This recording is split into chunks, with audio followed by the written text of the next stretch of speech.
समझ नहीं आ रहा अपने सैलरी इंक्रीमेंट का क्या करूं। बेटा इतना क्या सोच रहा है? अपने म्यूचुअल फंड्स के एसआईपी का टॉप अप करा ले। This is the right time. क्या समझ में नहीं आया? बेटा इतना क्या सोच रहा है? अपने म्यूचुअल फंड्स का एसआईपी टॉपअप करा ले। This is the right time. अब समझा।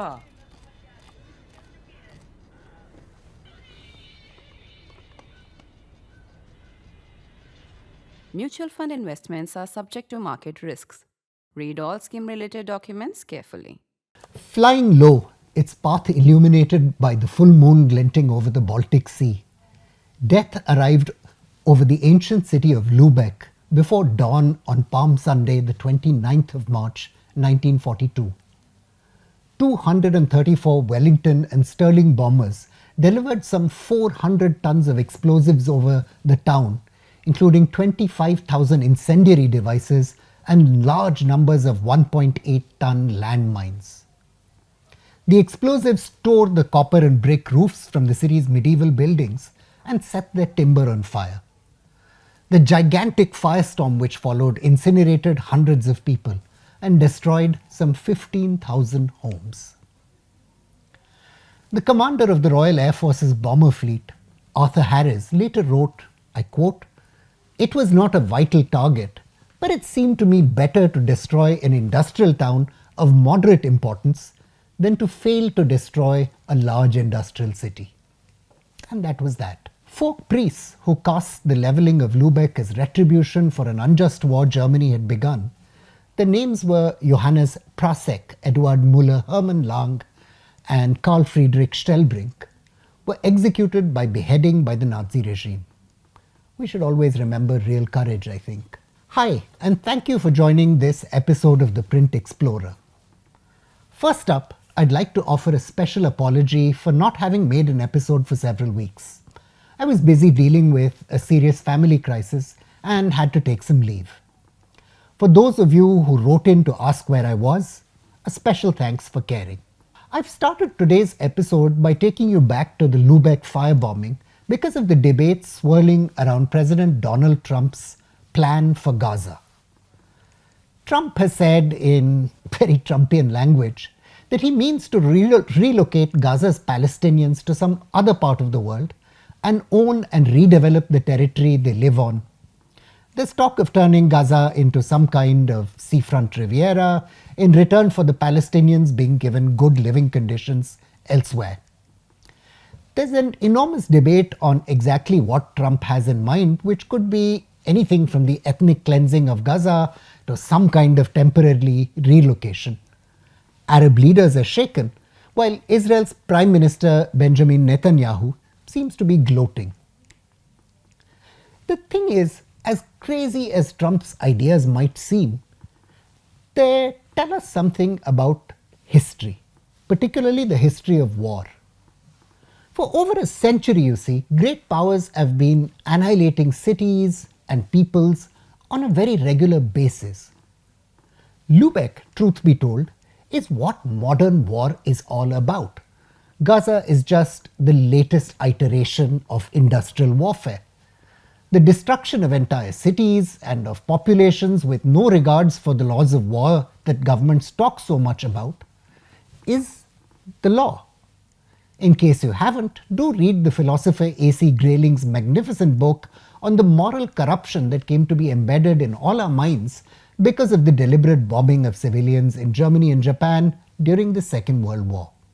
The Allies weren't the only ones, of course, doing the killing. Japan used chemical weapons against civilians in China and conducted an infamous massacre in the city of Nanjing. Nazi Germany, as we all know, made mass killing an industrial process. In case you think the Second World War is too far to reach back to, let's talk about Vietnam.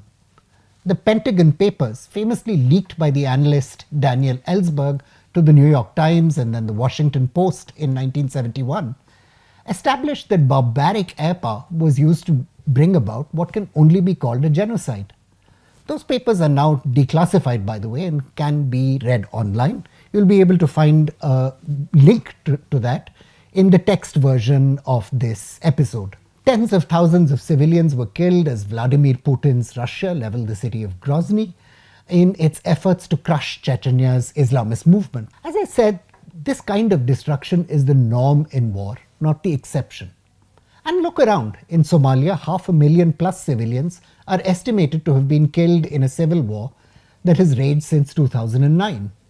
The Yemeni city of Sana'a is a shell of its magnificent historical self. America inflicted thousands of civilian deaths in Iraqi cities like Fallujah and Baghdad. Bashar al-Assad's regime in Syria, like that of his father Hafiz al-Assad, massacred civilians routinely.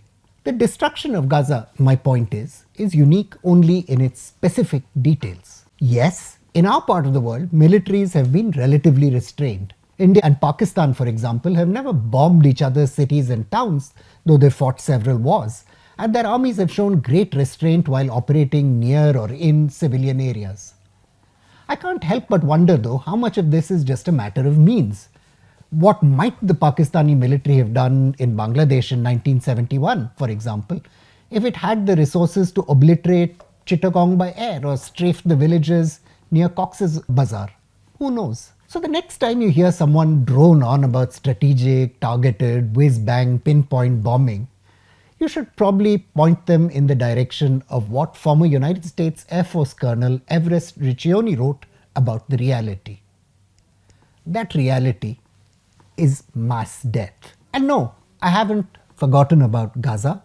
I'll come back to Trump's plan once we get the context straight. Let's come back to Lubec again first to understand how nation states have handled the fallout from modern strategic bombing campaigns, which is what Trump is talking about in his remarks on Gaza. Following the end of the war, Germany was awash with refugees, citizens left without homes by fighting and bombing, ethnic Germans who had been expelled from countries like Poland or were fleeing the Soviet Union and the territories it had come to control, laborers who had been used as slave workers by the Nazis, survivors of the concentration camps where millions of Jews, communists, Roma people and homosexuals had been killed. The problem was what was to be done with all these refugees. The British, who occupied Lubec, set up a temporary resettlement station on the grounds of what was once the city's zoo. There the company Blohm and Voss, yes, it still exists, had set up sheds to house its slave workers. These sheds became home for some 45,000 displaced persons, mainly of Soviet origin, but also for reasons I haven't been able to discover, one Argentinian, a couple of Australians, and 102 Chinese. I'd love to know from any of you with an interest in history if you can discover who these Chinese were. These were, of course, a tiny part of the 65 million people displaced from their homes by the Second World War. Even though most of these 45,000 people were repatriated to their countries of origin eventually, many simply would not or could not go home. Ethnic Germans from Eastern Europe, for example, were seen as Nazi collaborators, and there was no room for them in Soviet-controlled territory. That was true of many Poles and Czechs too, whose countries had come under the control of the Soviet Union. For these people, who are officially described as stateless or lacking a nation state which acknowledges them as citizens, immigration was the only answer. In 1943, the United Nations Relief and Rehabilitation Administration, or UNRWA, was founded to, I quote, plan, coordinate, administer measures for the relief of victims of war in any area under the control of any of the United Nations through the provision of food, fuel, clothing, shelter, and other basic necessities. Following the war, the United Nations High Commissioner for Refugees took over responsibility from UNRWA for the international refugee effort. The 1951 Refugee Convention created a legal definition for refugees that is still used today. At that time, there was still an estimated 175,000 displaced people left in Central Europe, usually because they were too old or unable to work due to illness and disease, and therefore countries did not want to take them as immigrants. As late as 1959, there were still thousands of people waiting in temporary accommodations. That year, the United Kingdom initiated World Refugee Year, which was soon adopted by the United Nations as a whole. The idea was that a worldwide humanitarian effort should be made to bring the war-refugee problem in Europe as well as newer refugee situations in the Middle East and Asia. Yeah, and Palestine was one of them. Let's now turn to those new refugee situations, most of which are still with us. Among the biggest of those was the war which created the state of Israel, which sent some 750,000 Palestinian refugees into camps. Today, UNRWA estimates there are some 1.5 million registered Palestinian refugees living in 58 camps in Jordan, Lebanon, the Syrian Arab Republic, Gaza, and the West Bank, including East Jerusalem. These numbers do not include the hundreds of thousands of Palestinians living outside the camps in places like Syria's Yarmouk or Beirut, or people who have joined the wider Palestinian diaspora. Today, the cartographer Philippe Rakeshewitz reminds us there are a lot more Palestinians living in Saudi Arabia, Kuwait, the United Arab Emirates, and hold your breath, the United States of America, than places we hear so much about like Lebanon or Jordan. Few people can claim to understand the inner workings of President Donald Trump's mind, and I'm certainly not one of them. But his plans to relocate Gaza's Palestinians does raise an interesting question. Leave aside, for the sake of argument, arguments about nationhood, morals, and rights, important as these things are. Are Palestinians living in New York or Dubai worse off than Palestinians living in Lebanon's Ain al-Hilweh camp? More than 70,000 people who are stateless, economically deprived, and cut off from their larger milieu by a border wall that rivals anything Israel or the United States have built? I'm not going to attempt an answer to that question because I know people have very complex emotional relationships with their motherlands and are often willing to choose suffering for the sake of a cause. I know personally, though, that I'd much rather be bringing my kids up in Michigan than in Ain al-Hilweh or Gaza. My opinion isn't of much value here because I'm not confronted with that situation. But Trump's idea does make you ask the question. Trump, of course, is going to have a very tough time persuading Arab states to take Gaza residents for resettlement, no matter how many billions of dollars he promises to bring to the table for building them beautiful homes and giving them livelihoods. This is because of bitter experience. The presence of hundreds of thousands of Palestinian refugees in Jordan, the former American intelligence officer Bruce Riedel has written, led on to Black September, a civil war between the Jordanian monarchy and the new refugee arrivals. Even though Black September was eventually crushed, with the help, it so happens, of a certain Brigadier Muhammad Ziaul Haq, later the ruler of Pakistan, the Palestinian refugees continue to be a source of instability. Abdullah Yusuf Azzam, who was the founding ideologue of Al-Qaeda and mentor of Osama bin Laden, was one of those Palestinian refugees in Jordan. The kingdom has had to battle threats from jihadists ever since the refugee influx, driven by the radicalization of young people who yearn to return to a homeland snatched from their ancestors. Lebanon's civil wars, which reduced it from near first world status to a frayed anarchy, were also driven by the insurgency waged by Palestinian refugees against Israel from 1968 onwards. These would culminate in full-scale warfare in 1982, which has re-erupted again now. The arrival of large numbers of refugees, moreover, destabilized the complex ethnic-religious mosaic in Lebanon, with Christian militia siding with Israel to retaliate against the Palestinians. The Palestinians, of course, aren't the only refugee population who are a source of concern to neighboring nation states. The million-plus Rohingya driven out of Myanmar during the pogroms of 2016-2018 remain packed inside refugee camps around Cox's Bazar, many turning to criminal activity like narcotics trafficking and various protection rackets to eke out a living. That has had very serious consequences for Bangladesh's stability. There's no telling if this volatile population will end up feeding radical Islamist movements in Bangladesh. For its part, Iran is awash with over 3 million refugees from Afghanistan, and great waves of refugees are on the move in violence-torn countries from Haiti to Yemen and Eritrea. There are, according to independent estimates, some 30 million refugees from war the world is mostly failing to care for. The issue here is what happens when the world community can't make Myanmar take back the Rohingya or commit enough soldiers to end the war in Congo, or of course compel Israel to reach a political settlement that lets it live in peace and dignity alongside the Palestinians. Europe and the wider West are running out of empathy for even the small numbers of refugees they take in. Former German Chancellor Angela Merkel's decision to take in 1.2 million asylum seekers, largely from Syria, has fueled a far-right backlash in her country.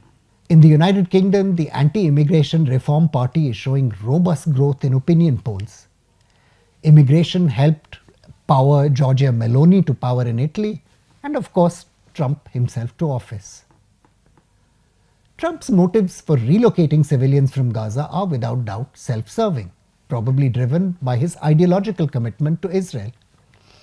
He hopes to permanently remove the threat to Israel from the Gaza Strip without troubling Israel to make political concessions that many see are necessary to a durable peace.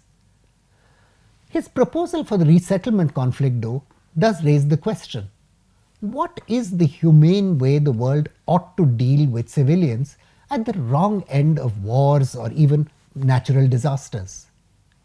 Egypt said it will now bring an alternative resettlement plan to the table, but it's pretty interesting no one until Trump's speech troubled themselves to come up with an idea for the Palestinians.